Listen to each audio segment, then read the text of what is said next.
Hello viewers, അസ്സലാമു അലൈക്കും, നമസ്കാരം.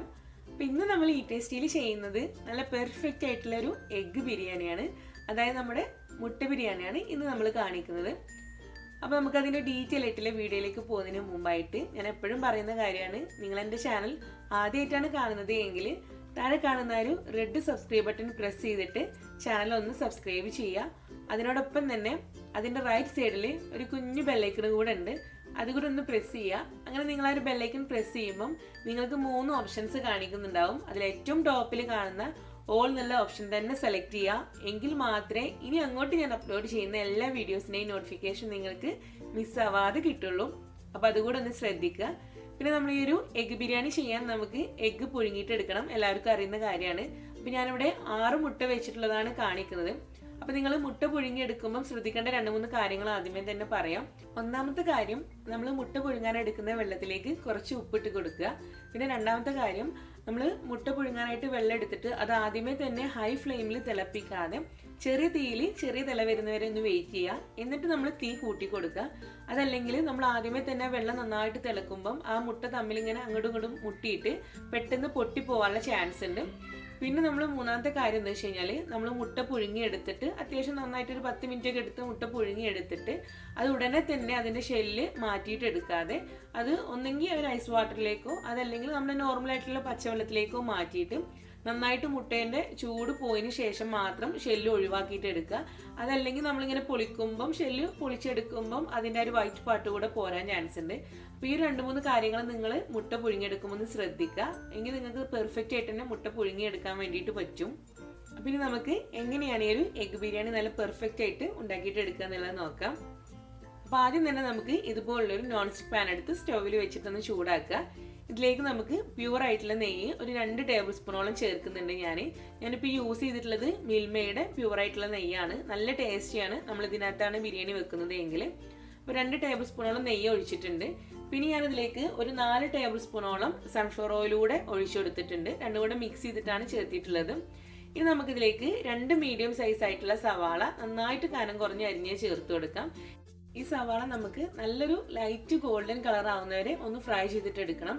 നമ്മൾ ഇതുപോലെ ഫ്രൈ ചെയ്തിട്ടുള്ള സവാള ബിരിയാണിയിൽ ചേർക്കുമ്പോൾ ഒരു പ്രത്യേക ടേസ്റ്റ് ആണ്.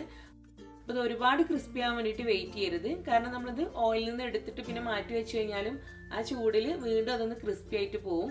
അപ്പോൾ ഈ ഒരു ടൈം ആകുമ്പോഴത്തേക്ക് തന്നെ അത് നമുക്ക് എടുത്തിട്ട് മാറ്റി വെക്കാം. ഇനി നമ്മൾ ഈ ഒരു സെയിം നെയ്യിലേക്ക് തന്നെ ബിരിയാണിയിലേക്ക് വേണ്ടിയിട്ടുള്ള റൈസിൻസും കാഷ്യൂനട്ട്സും ഒന്ന് വറുത്തിട്ട് എടുക്കുകയാണ്. അതായത് ഒരു 1 ടേബിൾ സ്പൂണോളം നമ്മുടെ ഉണക്കമുന്തിരി എടുക്കുക. അതുപോലെ ഒരു 8-10 കാഷ്യൂനട്ട് എടുക്കുക. ഇതൊന്നും കറക്റ്റ് ആയിട്ടൊരു ക്വാണ്ടിറ്റി ഒന്നുമില്ല, അതൊക്കെ നിങ്ങളുടെ ഇഷ്ടമാണ് എത്രത്തോളം ബിരിയാണിയിൽ വേണമെന്നുള്ളത്. അത് ചെറുതായിട്ടൊന്ന് കളർ ചേഞ്ച് ആകുമ്പോഴത്തേക്ക് ഈ പാനിൽ നിന്ന് എടുത്തിട്ട് മാറ്റാം. ഒത്തിരി കളർ ഡാർക്ക് ആവാൻ വേണ്ടിയിട്ട് വെയിറ്റ് ചെയ്യേണ്ട.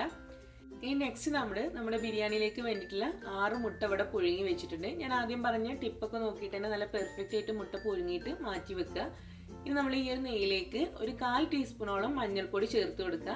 ഇങ്ങനെ നമ്മൾ പൊടികൾ ചേർക്കാൻ തുടങ്ങുമ്പോൾ നമ്മുടെ തീ നന്നായിട്ട് തന്നെ കുറച്ചിട്ട് വെക്കണം. പിന്നെ ഞാനിതിലേക്ക് ചേർക്കുന്നത് ഒരു 1/2 ടീസ്പൂൺ മുളക് പൊടിയാണ്. അതും ചേർത്തിയ ശേഷം ഉടനെ ഒന്ന് മിക്സ് ചെയ്തിട്ട് കൊടുക്കുക. അതല്ലെങ്കിൽ നമ്മുടെ പൊടികളൊക്കെ ഒന്ന് കളർ മാറും. പിന്നെ 2 നുള്ളി ബിരിയാണി മസാല പൗഡർ കൂടെ ചേർത്തിട്ടൊന്ന് മിക്സ് ചെയ്യുക. ഇനി നമ്മൾ ഈ ഒരു പാനിലേക്ക് നമ്മളിപ്പോൾ പുഴുങ്ങി വെച്ചിട്ടുള്ള 6 മുട്ടയും ചേർത്തിട്ട് കൊടുക്കാൻ. അപ്പോൾ നമ്മളിങ്ങനെ ചെയ്യുമ്പം നമ്മളെ ബിരിയാണിയിൽ ഈ ഒരു മുട്ട കാണുമ്പോൾ നല്ലൊരു കളറും കാണാനൊക്കെ ഒരു ഭംഗിയാണ്. പിന്നെ മാത്രമല്ല മുട്ടയ്ക്ക് ചെറിയൊരു എരിവൊക്കെ കിട്ടുമ്പം ഒരു ടേസ്റ്റാണ്. അപ്പോൾ എന്തായാലും നിങ്ങളിങ്ങനെ മുട്ട ചേർത്ത് കൊടുക്കുമ്പം ചെറുതായിട്ട് കത്തി വെച്ചിട്ട് ഒന്ന് വരഞ്ഞിട്ട് കൊടുക്കുകയെ അതല്ലെങ്കിൽ ഇതുപോലെ ഫോർക്ക് വെച്ചിട്ട് ചെറുതായിട്ട്, അത്ര ആഴത്തിലൊന്നും അല്ലാണ്ട് ചെറുതായിട്ട് ഒന്ന് കുത്തിയിട്ട് കൊടുക്കുക. അങ്ങനെ ആകുമ്പം നമുക്ക് ഈ ഒരു ചെറിയൊരു എരിവെങ്കിലും നമ്മുടെ മുട്ടയുടെ അകത്തേക്ക് കിട്ടാൻ ചാൻസ് ഉണ്ട്. ഒരുപാട് യെല്ലോ കളറും എരിവൊന്നും മുട്ടയുടെ അകത്തേക്ക് കയറുന്നില്ല, ചെറുതായിട്ടേ കിട്ടുള്ളൂ. എന്നിട്ട് ചേർത്ത് കൊടുക്കുക. എന്നിട്ട് നമ്മൾ 1 മിനിറ്റ് ഈ ഒരു ഓയിലിൽ ഇതൊന്ന് സോട്ട് ചെയ്തിട്ട് കൊടുക്കുക. മുട്ട ഉടഞ്ഞു പോവാതെ ഈ പാത്രം തന്നെ ഒന്ന് ഷെയ്ക്ക് ചെയ്തിട്ട് അതൊന്ന് സോട്ട് ചെയ്തിട്ട് എടുത്താൽ മതി. ഇനി അത് നമ്മൾ ഒരു ഭാഗത്തേക്ക് മാറ്റി വെക്കുക. നെക്സ്റ്റ് നമ്മൾ ബിരിയാണിയിലേക്ക് വേണ്ടിയിട്ടുള്ള റൈസ് കുക്ക് ചെയ്യാൻ വേണ്ടിയിട്ട് പോവുകയാണ്. അപ്പോൾ അതിന് വേണ്ടിയിട്ട് ഇതുപോലെ നല്ല ചൂട് കട്ടിയുള്ള ഒരു പാത്രം എടുത്ത് സ്റ്റൗവിൽ വെക്കുക. ഇത് നമ്മൾ റൈസ് ഇവിടെ വറ്റിച്ചെടുക്കുന്ന രീതിയാണ് ചെയ്യുന്നത്. അതുകൊണ്ട് തന്നെ നമുക്ക് ആദ്യം ഈ പാത്രത്തിലേക്ക് വെള്ളം ചേർത്ത് കൊടുക്കാം. അപ്പോൾ ഞാനിവിടെ 3.25 കപ്പ് വെള്ളമാണ് ചേർത്തിട്ടുള്ളത്. 2 കപ്പ് ബസ്മതി റൈസാണ് ഞാൻ എടുക്കുന്നത്. അതിലേക്ക് വേണ്ടി 3.25 കപ്പ് വെള്ളം ചേർത്തിട്ടുണ്ട്.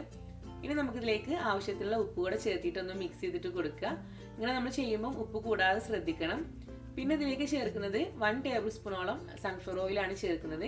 ഇങ്ങനെ നമ്മൾ ഓയിൽ ഒഴിക്കുകയാണെങ്കിൽ നമ്മുടെ റൈസ് നമ്മൾ ഒട്ടിപ്പിടിക്കാതെ നല്ല സെപ്പറേറ്റ് ആയിട്ട് കിട്ടും. ഇനി നമുക്കിതിലേക്ക് ചേർക്കാനുള്ളത് സ്പൈസസ് ആണ്, അതായത് ഹോൾ സ്പൈസസ്. ഒരു 5-6 ഏലക്ക ചേർക്കുക, അതുപോലെ ഒരു 6 ഗ്രാമ്പു, 2 ചെറിയ കഷ്ണം പട്ട അതായത് സിനമൺ, പിന്നെ നമ്മൾ 2 ചെറിയ പീസ് ബേ ലീഫ്, ഒരു 1/4 ടീസ്പൂൺ ഷാജീരകം, അതല്ലെങ്കിൽ നിങ്ങളുടെ കയ്യിൽ ചെറിയ ജീരകം ഉള്ളത് എങ്കിൽ അത് ചേർത്താലും കുഴപ്പമില്ല. ഒരു 1/4 ടീസ്പൂൺ ചേർക്കുക. നന്നായിട്ടൊന്ന് മിക്സ് ചെയ്തിട്ട് കൊടുക്കുക. എന്നിട്ട് ജസ്റ്റ് ആ വെള്ളം ഒന്ന് ടേസ്റ്റ് ചെയ്തിട്ട് നോക്കുക. എന്നിട്ട് നമുക്കിതിലേക്ക് കുറച്ചുകൂടെ ഉപ്പ് ചേർക്കാം. അപ്പോൾ നമ്മൾ ഈ ഒരു വറ്റിച്ചിട്ടുള്ള രീതി ചെയ്യുമ്പം ഉപ്പ് കൂടാതെ പ്രത്യേകം ശ്രദ്ധിക്കണം. കാരണം നമ്മൾ ഊറ്റിയെടുക്കുന്ന രീതിയാണെങ്കിൽ ഉപ്പ് ഒരിത്തിരി കൂടിയാലും കുഴപ്പമൊന്നുമില്ല. ഇനി നമുക്ക് ഈ വെള്ളം തിളച്ച് വന്നതിന് ശേഷമാണ് ഇതിലേക്കുള്ള ബസ്മതി റൈസ് ചേർക്കേണ്ടത്.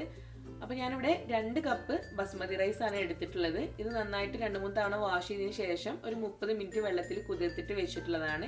ഇത് നമ്മൾ ഈ വെള്ളം തിളച്ച് വരുന്ന സമയത്ത് തന്നെ ചേർത്ത് കൊടുക്കണം. ഈ വെള്ളം കിടന്നിട്ട് ഒരുപാട് സമയം ഇങ്ങനെ തിളച്ചുകൊണ്ടിരിക്കാൻ വേണ്ടിയിട്ട് വെയിറ്റ് ചെയ്യരുത്. തിളച്ച ഉടനെ തന്നെ റൈസ് ചേർക്കണം. അതല്ലെങ്കിൽ പിന്നെ വെള്ളം ഒരുപാട് സമയം തിളച്ചാൽ ആ വെള്ളം കുറച്ച് റെഡ്യൂസ് ആയിട്ടൂടെ പോകും. അപ്പോൾ പിന്നെ നമുക്ക് ആ റൈസ് കുക്ക് ചെയ്യാൻ വേണ്ടിയിട്ടുള്ള അത്രയും വെള്ളം ഇതിലില്ലാതെ വരും. അപ്പോൾ നമ്മളിവിടെ റൈസ് ചേർത്തിയിട്ടുണ്ട്. ഇനി നമുക്കിത് അടച്ചു വെച്ചിട്ട് ഏകദേശം ഒരു 80% നമ്മളിത് കുക്ക് ചെയ്യുന്നുള്ളൂ. മുഴുവനായിട്ടും കുക്ക് ചെയ്തിട്ട് എടുക്കരുത്, കാരണം നമുക്കിത് ദം ചെയ്യാനുള്ളതാണ്. അപ്പോൾ ബാക്കി കുക്കാവുന്നത് നമ്മുടെ മുട്ടയുടെ ആ ഒരു ഇത് ദം ചെയ്യുമ്പം അതിന് കൂടെ അങ്ങ് കുക്കായിക്കോളും. ഇപ്പം നമ്മൾ ഈ വെള്ളം ഒന്ന് വറ്റിച്ചിട്ട് ഏകദേശം ഒരു 80% മാത്രം കുക്ക് ചെയ്തിട്ട് എടുക്കാം. ചെറിയ തീയിലിട്ടിട്ട് കുക്ക് ചെയ്യുക.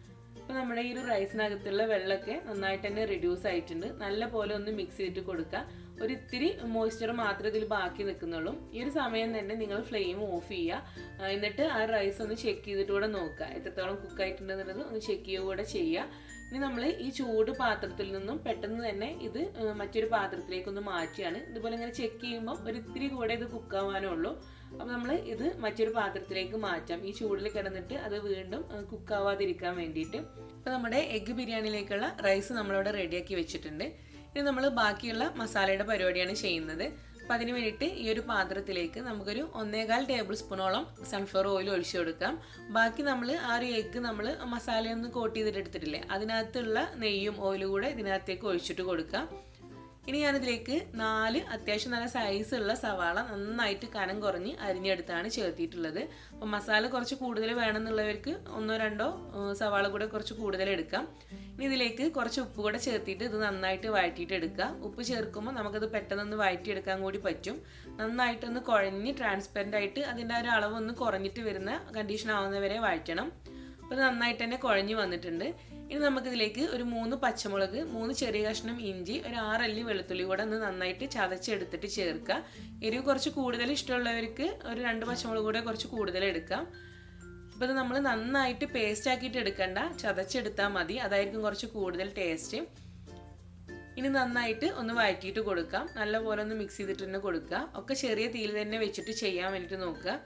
ഇനി നമുക്കിതിലേക്ക് ഒരു 1/4 ടീസ്പൂൺ മഞ്ഞൾപ്പൊടി ചേർത്ത് കൊടുക്കാം. പിന്നെ നമുക്ക് എരിവിന് വേണ്ടിയിട്ടുള്ള മുളക് പൊടി ചേർക്കാം. ഞാനിവിടെ ചേർക്കുന്നത് കാശ്മീരി റെഡ് ചില്ലി പൗഡറാണ്.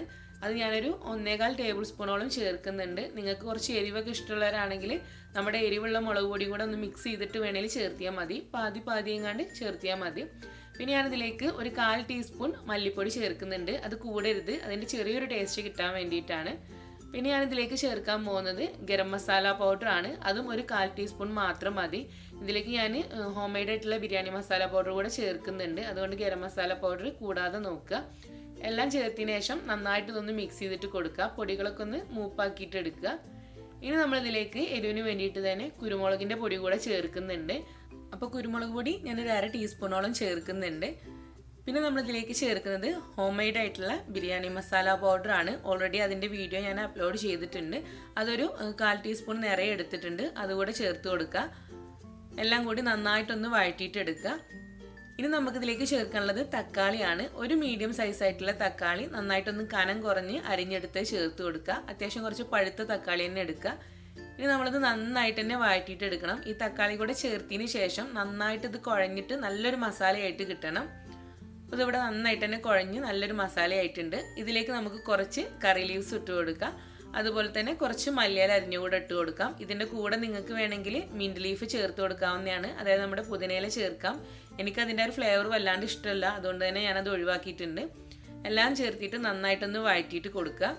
ഇനി നമുക്കിതിലേക്ക് ചേർക്കേണ്ടത് തൈരാണ്. ഞാനിവിടെ എടുക്കുന്നത് നല്ല കട്ടിയുള്ള പുളിയില്ലാത്ത തൈരാണ്. ഒരു 4 ടേബിൾ സ്പൂൺ നിറയെ ചേർക്കുന്നുണ്ട്.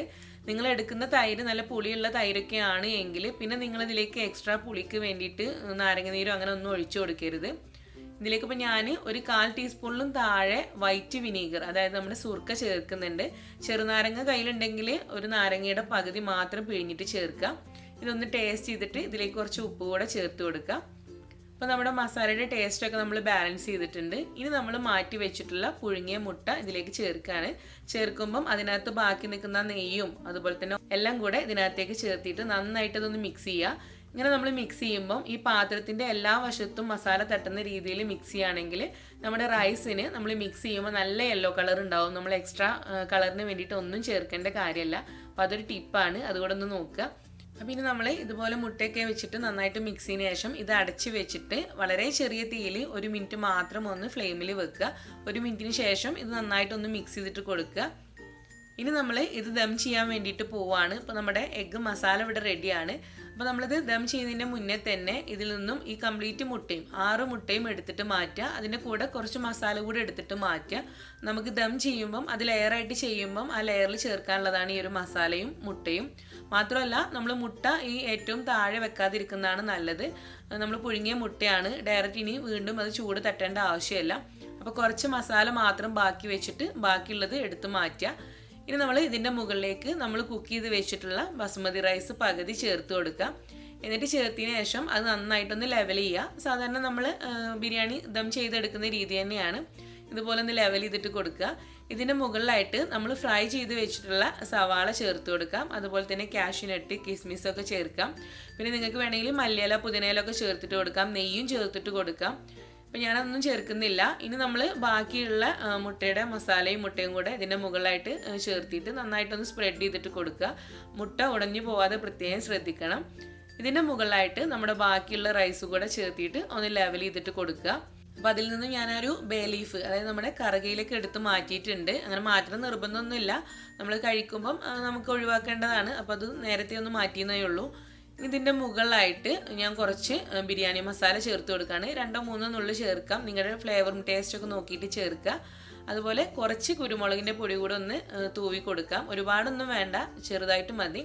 പിന്നെ കുറച്ച് മല്ലിയില അരിഞ്ഞ് ചേർക്കാം. നിങ്ങളുടെ കയ്യിൽ പുതിനയില ഉണ്ടെങ്കിൽ അതും ചേർക്കാവുന്നതാണ്. പിന്നെ വേണേൽ നെയ്യ് കൂടെ ചേർക്കാം കേട്ടോ. ബിരിയാണിയിൽ നെയ്യ് കൂടുമ്പോൾ തന്നെയാണ് കൂടുതൽ ടേസ്റ്റ് ഉള്ളത്. പിന്നെ ഹെൽത്ത് ഇഷ്യൂസൊക്കെ നോക്കുന്നവർക്ക് അത് പ്രശ്നമുള്ളൂ. അപ്പോൾ ഇതിൻ്റെ മുകളിലായിട്ട് ഞാൻ നമ്മുടെ ഫ്രൈ ചെയ്ത് വെച്ചിട്ടുള്ള ബാക്കിയുള്ള സവാളയും അതുപോലെ തന്നെ അണ്ടിപ്പരിപ്പ്, ഉണക്കമുന്തിരി അത്രയൊക്കെ ചേർത്തിട്ട് കൊടുക്കാം. അപ്പോൾ നമ്മൾ വളരെ ചെറിയ തീയിലാണ് ഇത് ഇട്ടിട്ടുള്ളത്, ഏറ്റവും വളരെ ചെറിയ തീയിലാണ്. ഇനിയിപ്പോൾ അങ്ങനെ ഫ്ലെയിമൊക്കെ ഒരുപാട് പ്രശ്നമുള്ള നിങ്ങളുടെ സ്റ്റോവൊക്കെ ആണെങ്കിൽ നിങ്ങൾക്കിത് ഫ്ലെയിം ഓഫ് ചെയ്തിട്ട് ദം ചെയ്യാനുള്ള പരിപാടികളൊക്കെ ചെയ്തിട്ട് കൊടുക്കുക. ഇനി നമ്മളിത് ദം ചെയ്യാൻ വേണ്ടിയിട്ട് പോവുകയാണ്. അപ്പോൾ ഞാനിവിടെ ഒരു അലുമിനിയം ഫോയിൽ വെച്ചിട്ടാണ് ഇത് കവർ ചെയ്യുന്നത്. അതല്ലെങ്കിൽ നിങ്ങളുടെ കയ്യിൽ നല്ലൊരു കട്ടിയുള്ള ക്ലോത്ത് ഉണ്ടെങ്കിൽ അത് വെച്ചിട്ട് ചെയ്താലും മതി. എന്തായാലും നമ്മൾ ഈ എടുക്കുന്ന പാത്രത്തിന് കറക്റ്റായിട്ടുള്ള ലിഡ് കൊണ്ട് തന്നെ വേണം നമ്മളിത് ക്ലോസ് ചെയ്യാൻ. അതിൻ്റെ സ്റ്റീം ഒട്ടും തന്നെ പുറത്ത് പോവാതെ പ്രത്യേകം ശ്രദ്ധിക്കണം. അപ്പോൾ ഇതുപോലെ അലുമിനിയം ഫോയിൽ വെച്ചിട്ട് കവർ ചെയ്തിട്ട് ഇതിൻ്റെ ലിഡ് കൊണ്ട് നന്നായിട്ട് ഇതൊന്ന് ക്ലോസ് ചെയ്യുക. ഒട്ടും തന്നെ സ്റ്റീം പുറത്ത് പോവാതെ ക്ലോസ് ചെയ്യുക. എന്നതിന് ശേഷം ഈ ചെറിയ തീയിൽ തന്നെ നമ്മൾ 5 മിനിറ്റ് ഇതൊന്ന് ഫ്ലെയിമിൽ വെക്കുകയാണ്. ഏറ്റവും ചെറിയ തീയാണെങ്കിൽ മാത്രമാണ് 5 മിനിറ്റ്. നിങ്ങളെ തീ കുറച്ച് കൂടുതലൊക്കെ ആണ് എങ്കിൽ നിങ്ങൾ 2-3 മിനിറ്റ് മാത്രം വെച്ചാൽ മതി. ഇതിൽ പിന്നെ ഓവറായിട്ട് കുക്കാവാനോ ഒന്നും തന്നെ ഇല്ല. അപ്പോൾ ഏകദേശം ഒരു 4 മിനിറ്റ് കഴിഞ്ഞപ്പോഴത്തേക്ക് ഞാൻ ഫ്ലെയിമൊക്കെ ഓഫ് ചെയ്തു. അപ്പോൾ നമ്മുടെ ബിരിയാണി ഇവിടെ റെഡി ആയിട്ടുണ്ട്. ഇത് വളരെ പതിയെ നമ്മളൊന്ന് മിക്സ് ചെയ്തിട്ട് കൊടുക്കണം മുകൾ വശത്ത് നിന്ന്. ഞാനിതിപ്പം വീഡിയോ കുറച്ച് ഫാസ്റ്റ് ആക്കിയിട്ട് വിട്ടതാണ്, കുറച്ച് ലെങ്തി ആയിട്ടുള്ള വീഡിയോ ആയതുകൊണ്ട്. അപ്പോൾ നമ്മൾ ആ ഒരു മുട്ടയുടെ ആ ഒരു ഭാഗമൊക്കെ ആകുമ്പോൾ വളരെ പതിയെ അതൊന്ന് മിക്സ് ചെയ്തിട്ട് കൊടുക്കുക. ഇനിയിപ്പം മിക്സ് ചെയ്യാനൊക്കെ ബുദ്ധിമുട്ടുള്ളവർ മുട്ട മാത്രം ഒന്ന് മാറ്റിയിട്ട് എടുക്കുക മുകൾ വശത്തുനിന്ന്. എന്നിട്ട് പിന്നെ ചോറ് നന്നായിട്ട് ഒന്ന് മിക്സ് ചെയ്തിട്ട് കൊടുക്കുക. അപ്പോൾ നമ്മുടെ നല്ല ടേസ്റ്റി ആയിട്ടുള്ള പെർഫെക്റ്റ് ആയിട്ടുള്ള എഗ്ഗ് ബിരിയാണി ഇവിടെ റെഡി ആയിട്ടുണ്ട്. ഇതിൻ്റെ മുകളിലൂടെ നമ്മൾ മാറ്റി വെച്ചിട്ടുള്ള കുറച്ച് ഫ്രൈ ചെയ്തിട്ടുള്ള സവാള, അതുപോലെ കുറച്ച് മല്ലിയില, കാഷ്യൂനട്ട്, കിസ്മിസൊക്കെ ചേർത്തിട്ട് കൊടുക്കാം. അപ്പോൾ ഈ ഒരു എഗ്ഗ് ബിരിയാണിയുടെ കൂടെ നമ്മുടെ തൈര് സാലഡോ അതല്ലെങ്കിൽ നമ്മൾ തേങ്ങ വെച്ചിട്ട് നമ്മുടെ ബിരിയാണിയിലേക്ക് ഉണ്ടാക്കുന്ന ചമ്മന്തിയില്ലേ, തേങ്ങാ ചമ്മന്തി, നല്ല ടേസ്റ്റി ആയിട്ടുള്ള ചമ്മന്തിയാണ് അത്. അതുപോലെ തന്നെ പപ്പടമൊക്കെ ഉണ്ട് എങ്കിൽ നമുക്ക് മറ്റ് ബിരിയാണിയെ പോലെ തന്നെ നമുക്ക് എഗ്ഗ് ബിരിയാണി പിന്നെ എപ്പോഴും ഉണ്ടാക്കാനും അതുപോലെ തന്നെ കഴിക്കാനും ഇൻട്രസ്റ്റ് തന്നെ ആയിരിക്കും. അത്രയും ടേസ്റ്റും അതുപോലെ തന്നെ സിമ്പിളും ആണ് ഈ ഒരു എഗ്ഗ് ബിരിയാണി. ഒട്ടും തന്നെ ഫ്ലോപ്പ് ആവാത്ത നിങ്ങൾക്ക് ഈ ഒരു റെസിപ്പി ഫോളോ ചെയ്താൽ ചെയ്യാൻ പറ്റും, അതെനിക്ക് കോൺഫിഡൻസ് ഉണ്ട്.